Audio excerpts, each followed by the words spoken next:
What's up, Bob? All right. So, obviously, our third week of spring ball, we've gotten together every Monday. So, uh, obviously, kind of been playing off the basketball schedule. So, when that finalized, want to wish our women all the best luck this afternoon.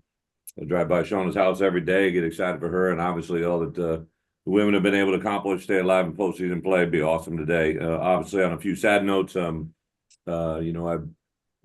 know that we sent the release out this morning on David. It's something that we've been in a couple conversations, he and I, over the last several days, and then I think Friday, going home, being around him and his family, got a notification on Friday to Saturday that where this was going, and due to respect to him, and obviously several other things in play. I just want to wish him and his family, like I said in the release, all the best.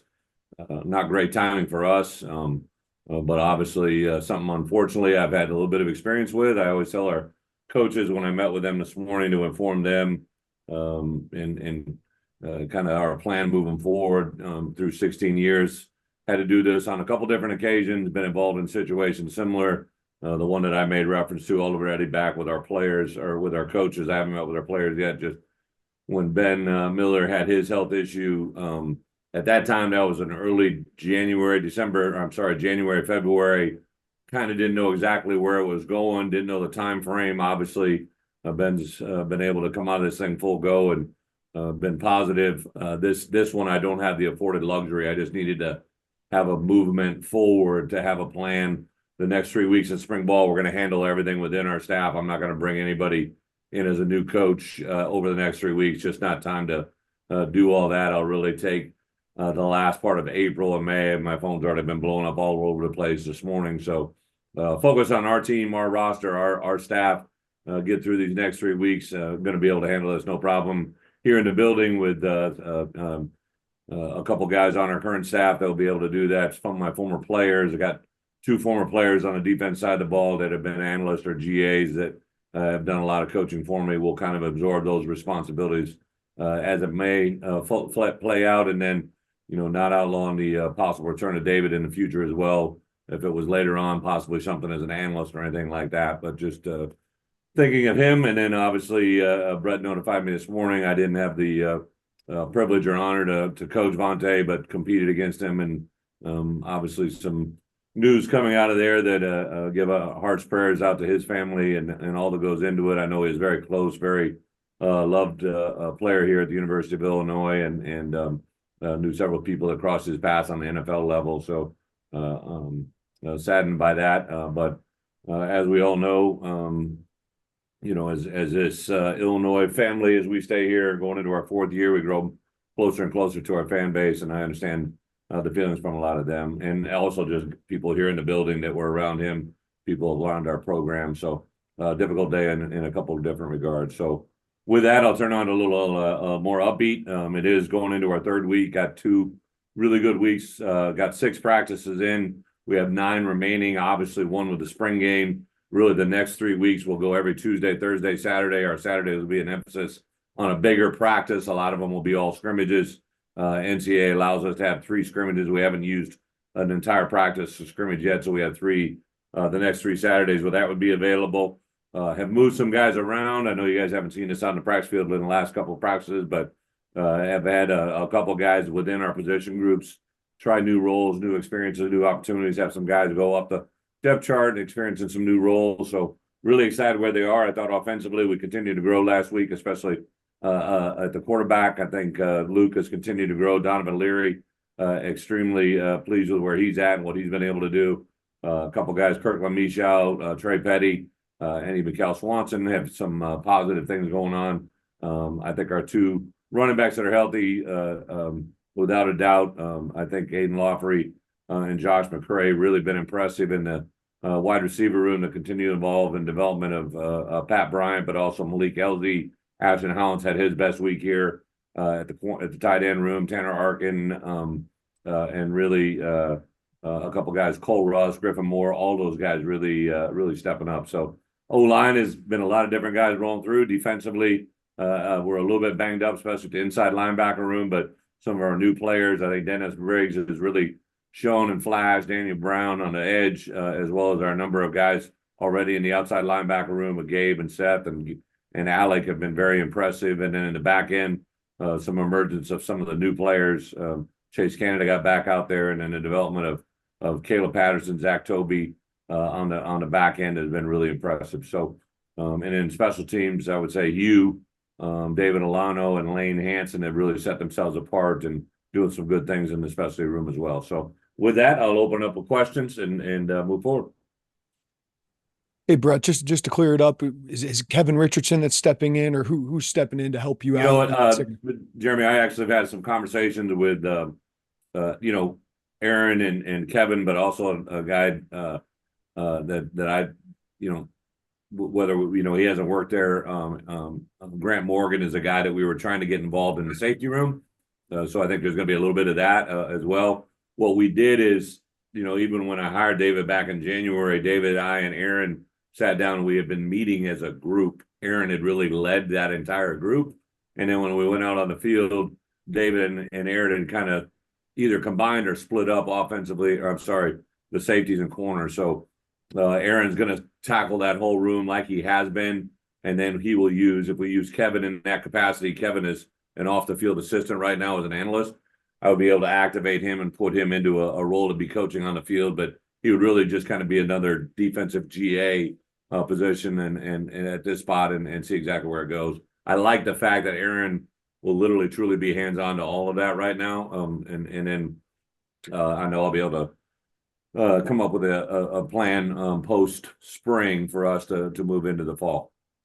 And understanding this secondary concern to David's health, but what is the challenge now for you to bring in a guy in the summer as opposed to having him here in the spring? Yeah, absolutely. Great question. It sounds probably just an easy answer to you, but for me as a head coach, it really truly, any of the things that I made transition after the season wasn't anything from a lack of timing. It was just really, I just felt it was a time to make a change that we wanted to do.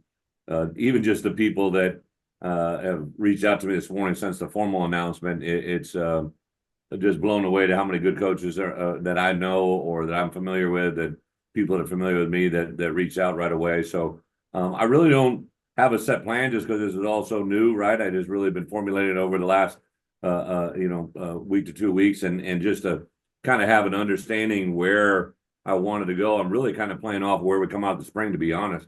We'll take a look at where we are on our final depth roster, figure if I want someone more from a corner perspective, someone from a safety. Aaron's kind of ambidextrous. And then to be totally transparent, there's a pretty big piece of legislation that I've been planning on and building towards. If they allow these other coaches to be on the field coaching, there's a couple of coaches that I had reached out to that were currently in transition, people that I know very, very well that would have been able to step into a role to come in and help us on the field. And some of that comes into play now more than ever.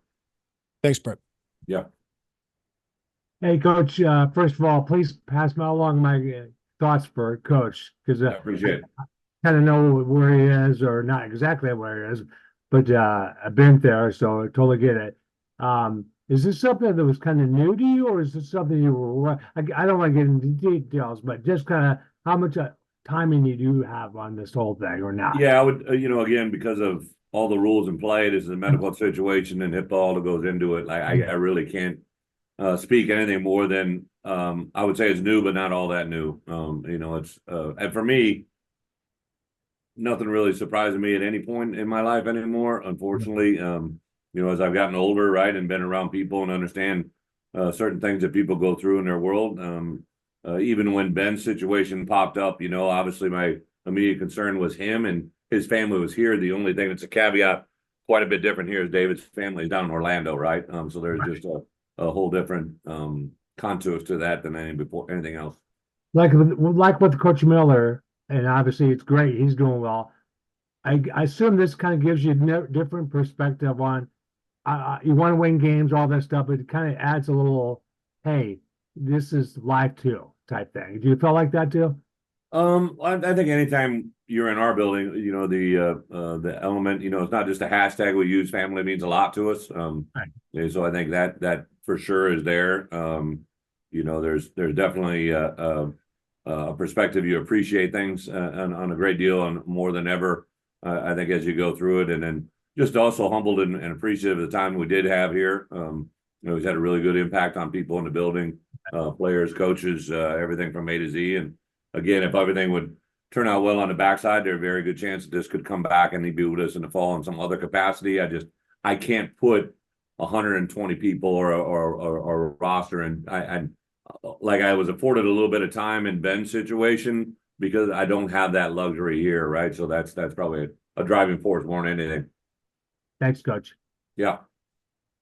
Hey, Brett, we talked last week just philosophically about, you and Aaron both did, about how you wanted all the DBs in the same meeting room and in the same place anyway. So philosophically, going back to where you'd done before you hired Ryan, does this really kind of eliminate or lessen the chaos of the rest of the spring for you guys? It was more of, I think, just a blessing in disguise now that we had that conversation, Aaron and I, when the season got done in December. He and I were on the road quite a bit together, and we talked about what we were looking for, where I was going. I had a short list of candidates at that time, and all of them kind of fit that bill.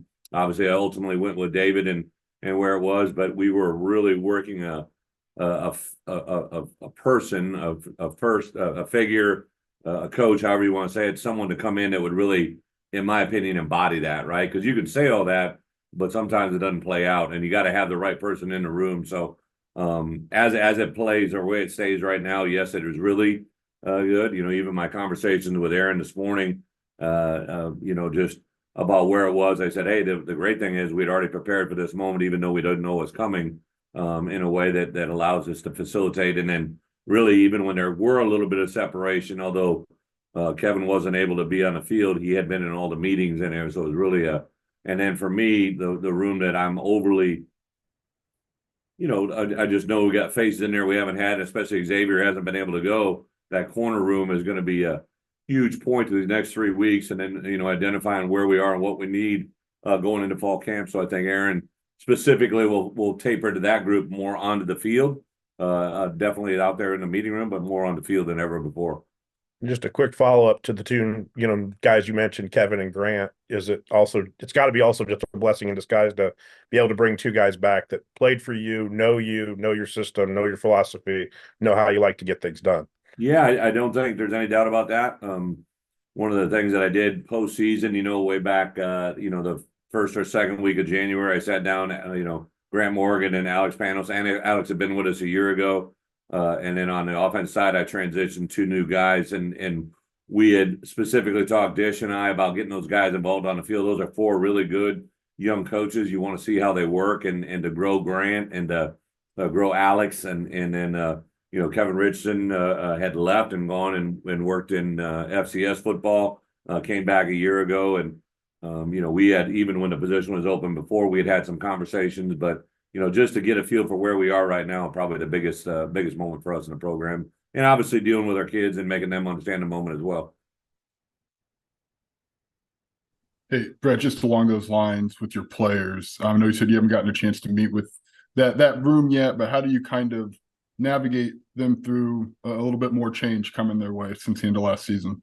I get it. There's going to be change, but Joey, I really do think Aaron's been at the front of that room really all spring, all fall. I'm sorry, all spring, all winter, or winter meetings as well. So Aaron had really, because David was new, right? Aaron had really been the forefront of that, and they would meet a lot about really what to do on the field. But the meetings itself were a lot of Aaron at the front of the room, and Gibby was just commenting in the room and kind of filling in around it. So we were really transitioning through that this spring, and then in the fall we could kind of play off of where we felt they were. So it really isn't. It is, but it isn't going to be as big a deal, I think, to them probably now than ever before. So that's probably a blessing that I didn't know was coming.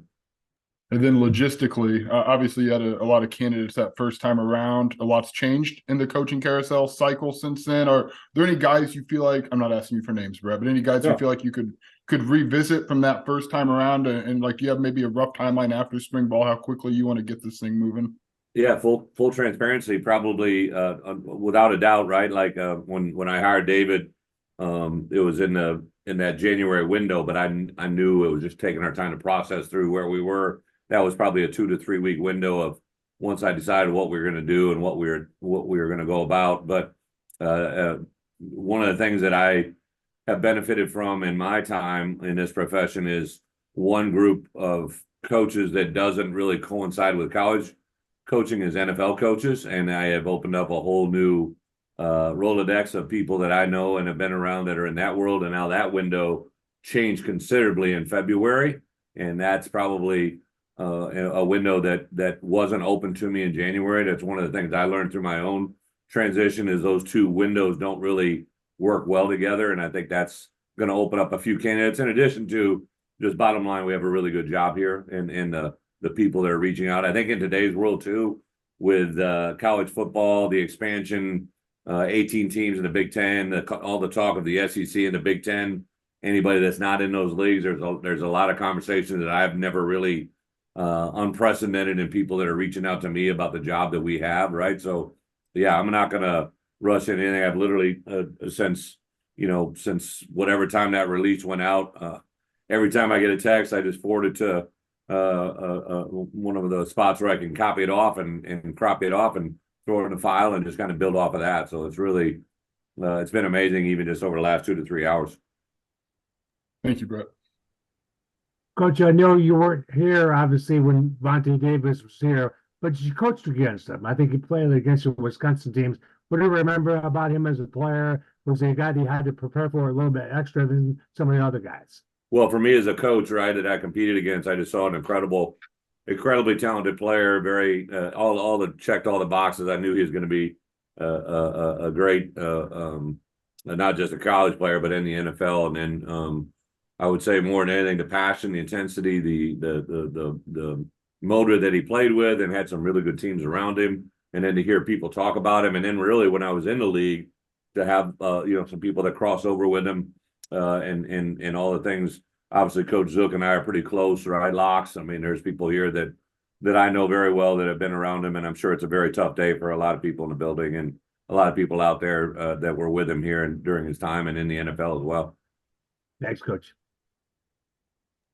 Bret, with Matt and Xavier out for the spring, who are stepping up as leaders in that room, that DB room now that obviously you're going through more transition? Unquestionably, Jeremy, Miles Scott is, really just not just maturity wise, not just communication, just really taking it to a different level as far as all that. And then I would just say it's not surprising, but the growth of Mac Resetich from last fall to this fall, his talk is, we always preach communication.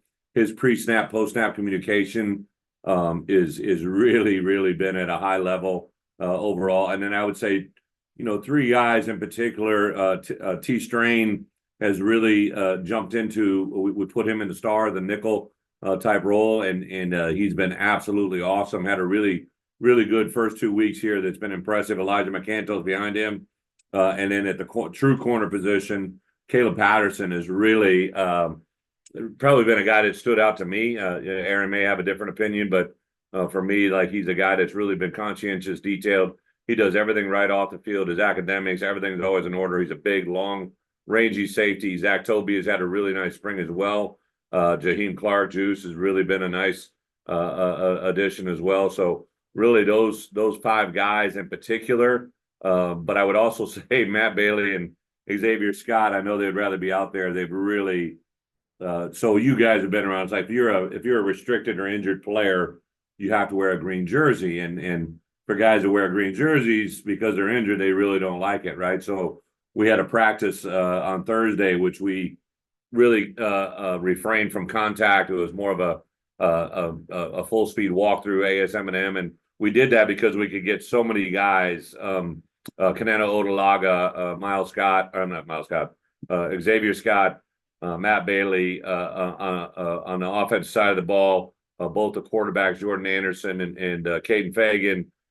Just a lot of guys that we couldn't get involved in a regular practice could do that. And in the morning, we were having a walk, and I wanted to talk to Matt Bailey because he dies to get out there, any rep. And I'm like looking, and I can't see Matt Bailey. I'm looking for a green jersey.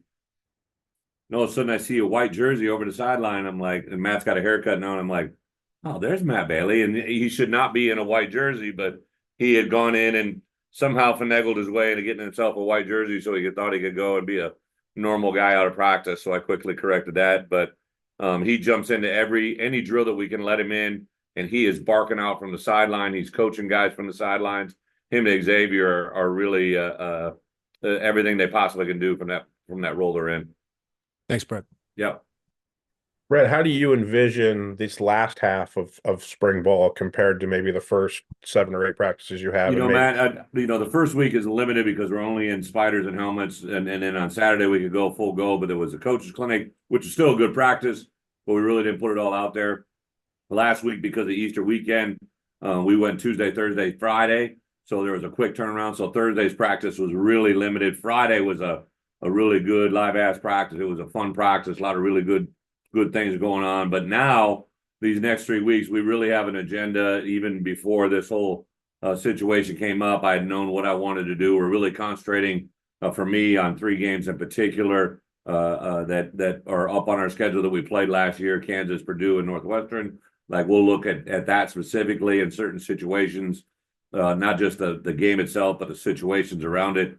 We get to go 2 full padded practices on Tuesday and Saturday, where we're not just working schemes, not just working plays, but skill sets, right? Like playing with extension, understanding things offensively, defensively. Good football plays are usually the result of good fundamentals, and we really stress that right now. So many young players, J.C. Davis, Melvin Priestley on the offensive line, and really Kevin Wigginton, A.J. Dennis, Brandon Hanson, Brandon Henderson, just guys that just really, you can literally see them grow with every rep. On the defense side, Anthony Johnson, without a doubt, Dennis Briggs, Sledge, Daniel Brown in the backhand, Chase Canada. These guys are just Cole Rusk on the offensive side. Like, it's just phenomenal. Like, I'm not giving ourselves any awards, but the portal was good to us. We got some good players out of that thing. Those guys are really doing some good things. And then, you never know what's going to happen. On the flip side of it, I think it's putting some pressure in this world that we're in.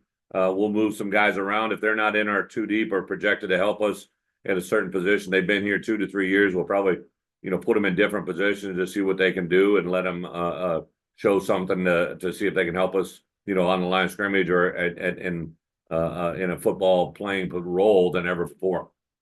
Just from a calendar quickly, Brett, you don't mean tomorrow, Tuesday, that you're scrimmaging? Is that the following Tuesday? Well, when I say Tuesday, we'll scrimmage on Saturday, so it's a 6/13/20. I kind of have to, by rule, we have to denote those, right? So those are my denoted scrimmage days. The Tuesdays, this Tuesday, next Tuesday, and the Tuesday after that will be intense physical, hard practices, but they probably won't involve a lot of tackling. Thank you, Brett. Yep. Hey, Brett, just to follow up from earlier, you've mentioned position changes a few times. Are there any you can update us on that have developed in spring ball here? Yeah, no, nothing big, but like what we got here with J.C. Davis, we thought was a tackle. He's staying at tackle. Kevin Wigginton's worked guard and center. Melvin Priestley's worked guard and tackle. Brandon Henderson has worked tackle and guard. On the defense side of the ball, some guys have worked D end and deep nose tackle. Some guys have worked outside backer, inside backer. Jared Beatty has worked all inside backer. That's continued to look extremely well, though. He will roll up on line scrimmage. We've moved guys from free safety to boundary safety, a couple guys from corner to star, but nothing to a different position as of right now. And then you mentioned Donovan a few times. I'm just curious what you've seen from him. It seems like he's got a chance, really good chance right now to step into a pretty good spot here. What have you seen from him? Yeah, well, first, he's taking advantage of every rep. I don't think there's any doubt. I would say last Tuesday, if you pulled 100, I think we had 110 guys out for spring ball right now. If you pulled 110 guys going off the field who had a day-to-day, those guys would have all said Donovan Leary just threw the ball extremely well.